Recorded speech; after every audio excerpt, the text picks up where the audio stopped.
حسنت جميع قصاده صلوا عليه وآله أستغفر الله ربي من كل ذنب وأتوب إليه لا حول ولا قوة إلا بالله العلي العظيم وقال تعالى يا أيها الذين آمنوا إذا نودي للصلاة من يوم الجمعة فاسعوا إلى ذكر الله وذروا البيع ذلكم خير لكم إن كنتم تعلمون وقال رسول الله صلى الله عليه وسلم من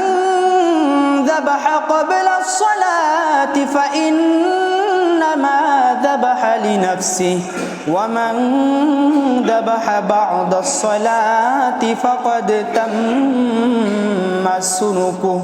وأصاب سنة المسلمين আলহামদুলিল্লাহ মহান রব্বুল আলামিনের দরবারে হাজার লাখ কোটি শুকরিয়া যে মহান রব্বুল আলামিন আপনাকে আমাকে আজ এই পবিত্র জুম্মার দিনে তার এই পবিত্র ঘরে আসা এবং বসার মতো তৌফিক দান করেছেন এই জন্য মহান রবের কাছে শুকরিয়া আদায় করি আলহামদুলিল্লাহ। আমাদের আগামীকাল আমাদের পবিত্র